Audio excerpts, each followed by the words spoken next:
Oke, bismillahirrahmanirrahim. Assalamualaikum warahmatullahi wabarakatuh. Di sini saya mau bikin tugas video ini RPP ya dari mata kuliah perencanaan pembelajaran. Videonya singkat sih, singkat banget. Karena emang properti yang digunain apa adanya ya. Saya cuma pakai bantuan kamera dari HP nyokap sama HP saya sendiri buat ngepaparin dari RPP itu. Di sini juga video RPP-nya tanpa murid ya, karena emang saya nggak ada murid, terus nggak mampu juga ngendorsin murid. Jadi ya tanya jawabnya sama saya sendiri aja. Ya bisa yang jelasin, saya pura-pura jadi murid, terus saya tanya balik, ya saya jawab balik, gitu aja sih. Oke, kita mulai dari kegiatan awal ya. Yang pertama itu metode pembelajaran.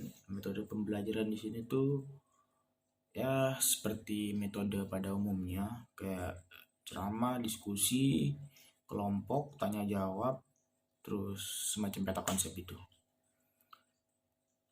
Dan model yang kita gunakan tuh discovery learning ya.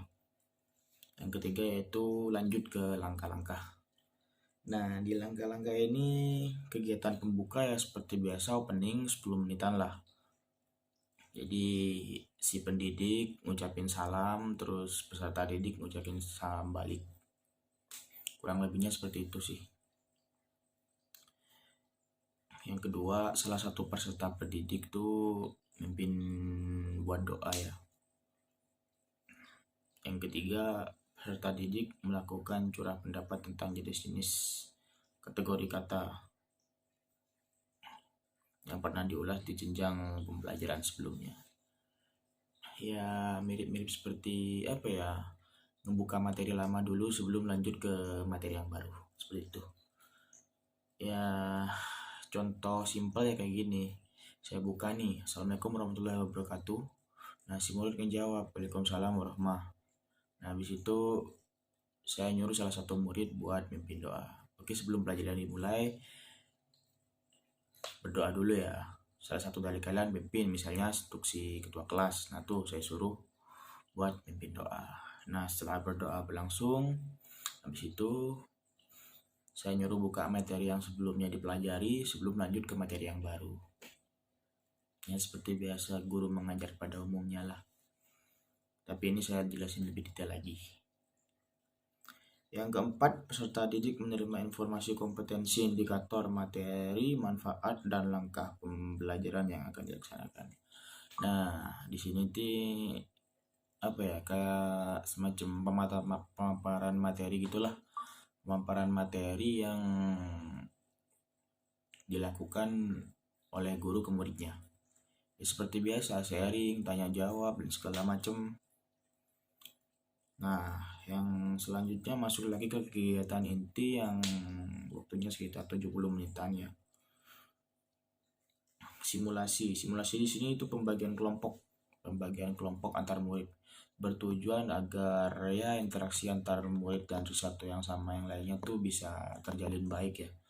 Yang kedua, mereka bisa saling mengenal dari kelompok tersebut dan juga bisa saling bekerja sama. Yang kedua, dari simulasi yaitu guru melakukan diskusi interaktif pada teks yang ditayangkan. Nah, di sini si guru tuh saya mulai ngediskusiin berbagai materi yang udah dipaparin tadi. Misalnya kayak apa ya, semacam tanya jawab, ataupun muridnya nanya masalah yang nggak paham yang tadi, ataupun ada yang belum dipahami, seperti itu intinya. Yang ketiga, peserta didik membaca satu artikel. Ya di sini simpelnya sih kayak si murid tuh disuruh baca buku ya, baca buku lah intinya. Selanjutnya setelah simulasi itu identifikasi masalah. Identifikasi masalah di sini peserta didik mengidentifikasi kategori kata yang terdapat di artikel yang dibaca sebelumnya. Ya semacam itulah, ngebaca dulu habis itu saling sharing. Intinya yang pertama tuh materi dipahami dulu, dibaca, Habis itu kita lanjut sharing masalah yang tidak dipahami ataupun yang menjanggal lah seperti itu. Yang selanjutnya yaitu pengolahan data. Pengolahan data di sini peserta didik mencari informasi tentang berbagai kategori dari berbagai sumber. Nah, di sini karena emang sumbernya itu bukan buku doang, jadi peserta didik itu bebas. Apalagi kan sekarang udah luring ya, udah zaman-zamannya online. Jadi dari media-media seperti internet dan lain sebagainya tuh banyak cari sumber-sumber tentang pelajaran gitu. Yang selanjutnya dari pengolahan data, peserta didik dalam kelompok mengklarifikasikan kategori kata yang telah diidentifikasi. Setelah cari informasi ataupun cari sumber, nah habis itu lanjut ke mengklarifikasikan hasil dari perolehan informasi yang tadi ya. Yang terakhir selanjutnya penutup cukup dengan waktu 10 menit aja. Ya seperti biasa lah, pengucapan salam, terus berdoa lagi. Habis itu ya udah balik salim kalau pas offline ya. Kalau online ya udah logout masing-masing dari meeting Zoom ataupun Google Meet-nya lah.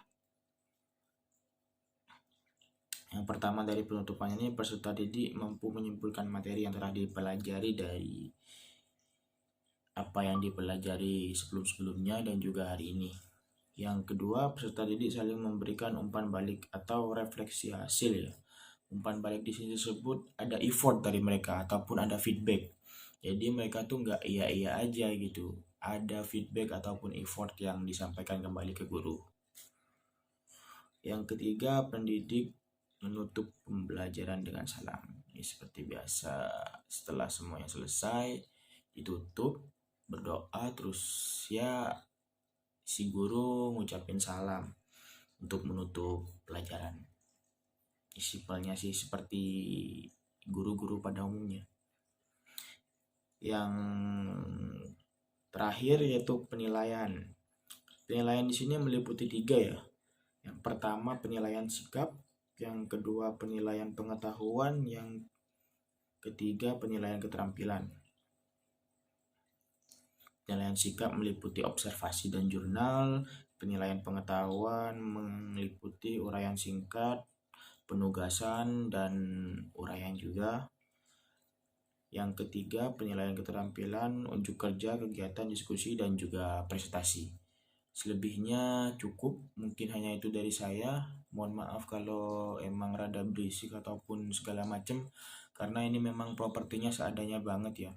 Just one camera, itu pun minjem punya nyokap, karena HP saya sendiri dipakai buat bacain materi untuk ngevideo ini. Oke, kurang lebihnya mohon maaf. Terima kasih atas